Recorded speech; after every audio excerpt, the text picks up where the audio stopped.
The elevator doors opened softly on the executive floor. An elderly black woman stepped out, neatly dressed, calm, carrying herself with quiet dignity. Her hands trembled slightly, not from fear, but from age. She looked around, scanning the polished hallway, then turned toward the reception desk. "I'm here to see my son," she said gently. "He asked me to come to his office."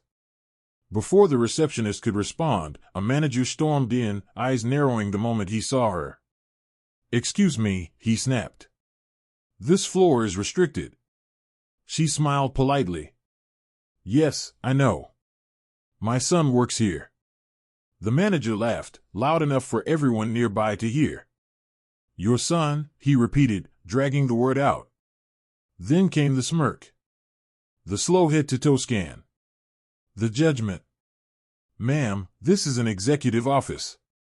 Not a waiting room. Not a charity desk.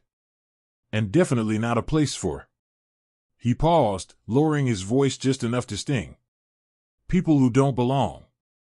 A few staff members looked away. Others watched. No one spoke. She tried again, her voice steady. "Please. I don't want trouble. Just tell him I'm here." The manager leaned back in his chair, crossing his arms. "Oh, I get it now," he said mockingly. "You saw the building. Thought you'd try your luck." Then he chuckled. "You people always do." The word hung in the air like poison. Her face tightened, not with anger, but with hurt. "I raised my son to work hard," she said quietly. "He told me to come today." That was when the manager's tone turned cruel. "Listen," he said sharply. "I don't care who you think you know.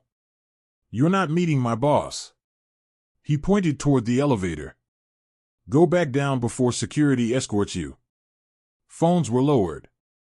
Whispers started. An elderly black woman, humiliated, mocked, blocked from seeing her own son, stood alone in a room full of people. What the manager didn't know, what no one in that room realized, was that the man whose office he was guarding was already watching from the hallway behind him. And every word, every laugh, every insult was about to cost this manager everything. Before we continue, drop your city or country in the comments. Let's see how far respect can travel. And if you believe dignity should always come before authority, hit like and subscribe. Because this channel doesn't tell loud stories. It tells true ones. She hadn't been inside a building like this in years. Glass walls. Quiet footsteps. Voices that spoke in polished tones. The elderly black woman stood near the reception desk, hands folded in front of her, trying not to look lost. This wasn't her world, but it wasn't unfamiliar either. She had spent her life walking into places where she didn't look like she belonged, and leaving with her dignity intact. Her son had asked her to come. That morning, he'd sounded different on the phone, warm, almost excited. "Mom, come by my office today," he said. "I want you to see something." She didn't ask questions. She never did. She took 2 buses, then walked 3 blocks, stopping once to catch her breath. Not because she was weak, but because age asks for patience. Still, she arrived early. Always early. That was how she'd raised her son. At the desk, she waited quietly. Around her, employees moved with purpose. Laptops tucked under arms. Coffee cups in hand. No one noticed her, and she didn't ask to be noticed. Until the manager did. He had joined the company young. Promoted fast. The kind of man who mistook authority for superiority. People didn't challenge him, not because he was right, but because he was loud. He saw her standing there and made a decision before she spoke another word. To him, she wasn't a mother. She wasn't a guest. She wasn't even a person with a reason to be there. She was a disruption. He didn't know her name. Didn't know her story. Didn't know the sacrifices she'd made so her son could stand where he stood today. All he saw was an elderly black woman waiting outside an executive office, and in his mind, that alone was an offense. She glanced once toward the hallway that led to the corner office. The door was closed. She smiled to herself, adjusting the strap of her worn handbag. He'll come out soon, she thought. She had no idea that, in just a few minutes, this ordinary visit, meant to be a quiet reunion between mother and son, would turn into a public humiliation. And that the same man blocking her path would soon be standing in front of the very person he was trying to protect from her. The manager didn't raise his voice at first. He smiled, the kind of smile that pretends to be professional but carries something ugly underneath. He stepped closer to the desk, placing one hand flat against it, leaning in just enough to invade her space. "Ma'am," he said slowly, "how many times do I need to explain this?" She looked up at him, eyes calm, unflinching. "I just want to see my son." That word again. The smile vanished. "Your son doesn't work here," the manager snapped. "If he did, you wouldn't be standing out here like this." A few nearby employees stopped typing. One glanced over the edge of their monitor. Another pretended to answer a call that wasn't ringing. The woman swallowed, steadying herself. "He asked me to come," she said quietly. "Today." The manager let out a sharp laugh. "Today," he repeated mockingly. "Sure." Then he tilted his head. "Let me guess, he's a janitor. Security? Maintenance?" The words landed hard. She stiffened. Her fingers tightened around her handbag strap. "My son is a good man," she replied. "He works very hard." "Oh, I don't doubt that," the manager said. "But this floor?" He gestured around them, the glass offices, the artwork, the private conference rooms. "This is executive space." His voice grew louder. "People up here don't just have mothers walking off the street." A nervous laugh escaped from somewhere behind the desks. It stopped quickly, but the damage was done. The woman felt it then. Not just embarrassment, but something sharper. Something older. The familiar weight of being judged before being heard. "I'm not asking for special treatment," she said. "Just respect." That was the mistake. The manager's face hardened. "Respect is earned," he said coldly. "And right now, you're testing my patience." He signaled toward the security desk at the end of the hallway. "I don't want to escalate this," he said, even as he clearly did. "But if you don't leave, I'll have security escort you out." A young employee shifted uncomfortably. "She's not doing anything wrong," the employee murmured. The manager turned on them instantly. "Do you want to join her?" he barked. Silence returned. The elderly woman took a slow breath. Her shoulders relaxed, not in defeat, but in resolve. "I raised my son to stand tall," she said softly. "Even when people try to make him feel small." The manager scoffed. "Ma'am," he said, "this isn't a life lesson seminar." He leaned closer. "This is a business. And people like you don't walk into places like this and demand access. People like you." The words echoed. He straightened, pointing back toward the elevators. "This conversation is over." But it wasn't. Because just a few steps behind him, near the hallway leading to the corner office, someone had stopped walking. Someone who had heard everything. And the calm on the elderly woman's face was about to make sense.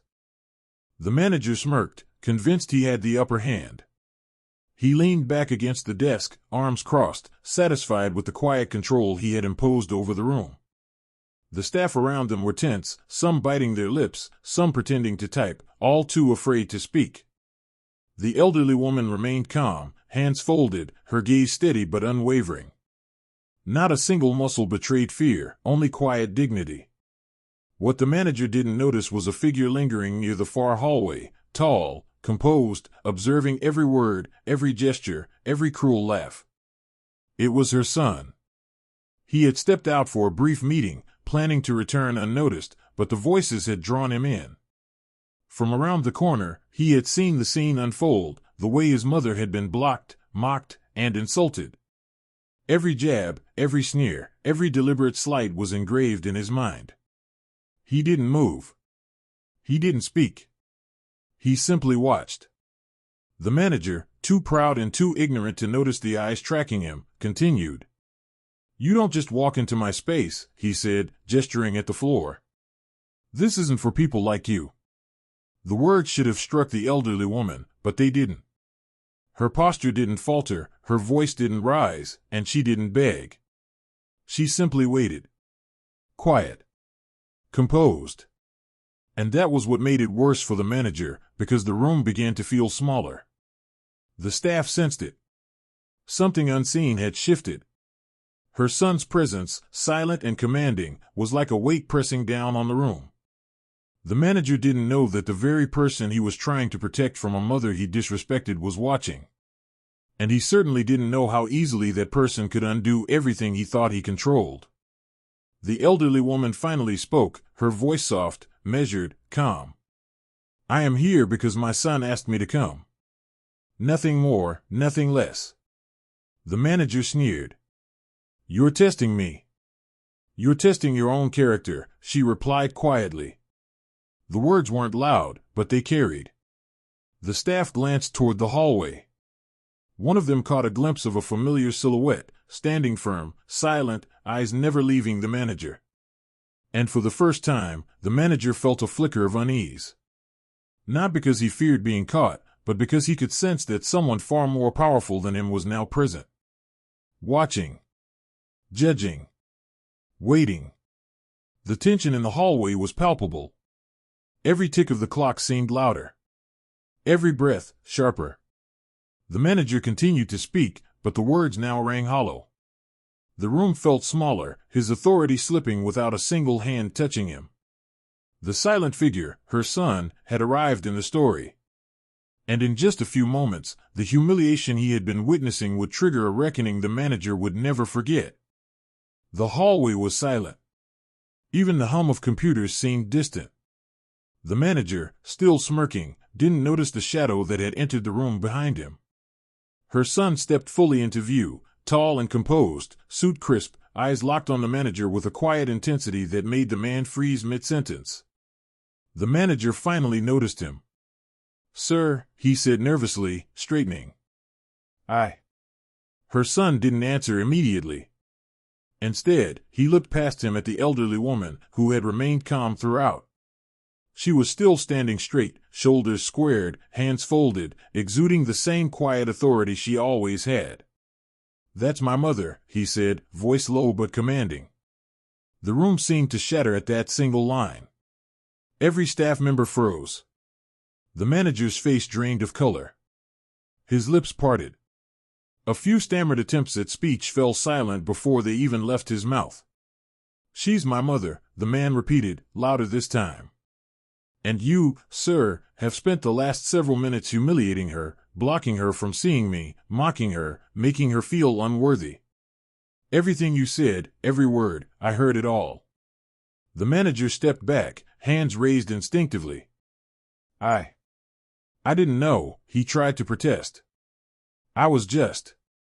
"Just what?" the son interrupted, voice now steady and firm. "Just asserting power? Just showing your superiority? Do you think age or color or quiet dignity matters less than your inflated sense of authority?" The elderly woman finally spoke, her voice calm but unwavering. "I only came to see my son. Nothing more.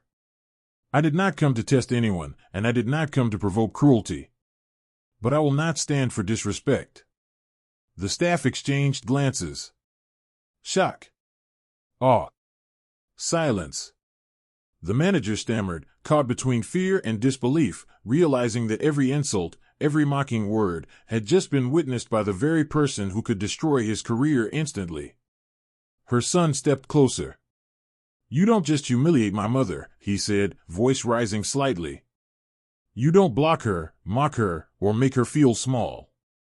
And if you think this is a space where you can abuse people without consequences, you are wrong."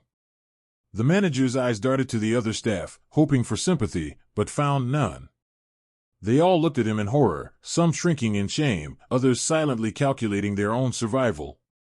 This woman, the son said, looking at his mother with a mixture of pride and protectiveness, is the person who raised me. She is the reason I am standing where I am today. And the fact that you could treat her this way in front of everyone shows exactly the kind of man you are.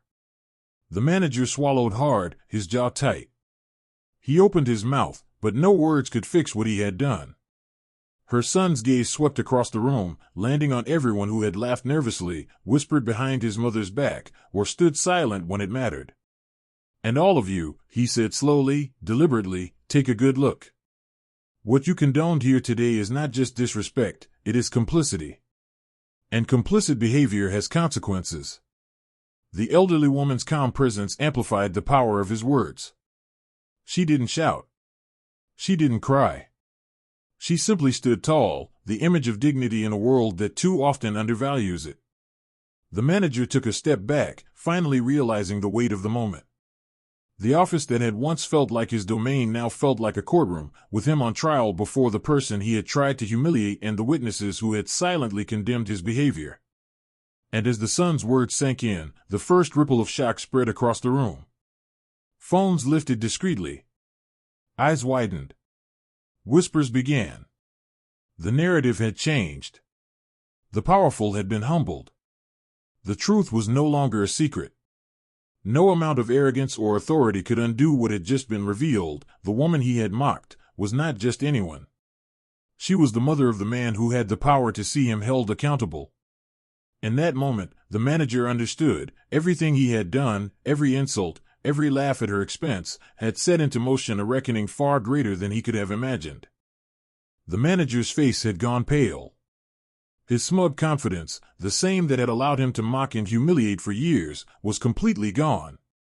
The room, once his domain, now felt suffocating. Every eye in the office was on him, every whisper carrying weight, every movement under scrutiny. Her son, still calm but unwavering, stepped forward. "I've heard everything," he said, voice carrying across the polished floor. "And I need to ask, who thought it was acceptable to humiliate my mother?" A silence fell heavier than any sentence. Nobody answered. A few employees shuffled nervously, pretending to check emails, but the truth was clear. Everyone had witnessed the abuse. "Sir," the manager stammered, I didn't know." "Didn't know what?" the son interrupted sharply. "That she was my mother? That she deserved respect? That she is a human being?" The manager's mouth opened, closed, and opened again. He had no words. He was trapped in the reality he had created. The son's eyes scanned the room, locking onto each staff member who had either laughed, stayed silent, or enabled the manager in any way. "You all saw what happened," he said slowly, deliberately. "And none of you stopped it. Every single one of you, complicit in cruelty, will face consequences for today." Phones lifted from desks as witnesses recorded every tense moment. The staff's nerves rattled, their fear mingling with the dawning realization that they could no longer hide behind office politics. The son turned back to his mother. She had not spoken again, standing tall, calm, dignified. Her presence made the room heavier. She didn't need to shout, didn't need to cry. Her silence was authority itself. "Mom," he said softly, "you shouldn't have had to endure this." She nodded slightly, her face serene. "It's not about me. It's about them learning what dignity looks like." The son's gaze returned to the manager. "Effective immediately," he said, "you are no longer employed here. Gather your things. Security will escort you out." The manager's knees went weak. "Please," he begged, "I was just—" "You were just asserting power over someone weaker than you," the son replied flatly. "And that behavior is unacceptable." The manager's protests were cut short by the next announcement: "All supervisors who enabled this behavior are also terminated." Staff who laughed, whispered, or stood silent while my mother was humiliated are being let go as well. A stunned murmur spread through the office. Some employees covered their mouths, others tried to leave quickly. The atmosphere had completely shifted. Fear, shame, and accountability now dominated every corner of the room.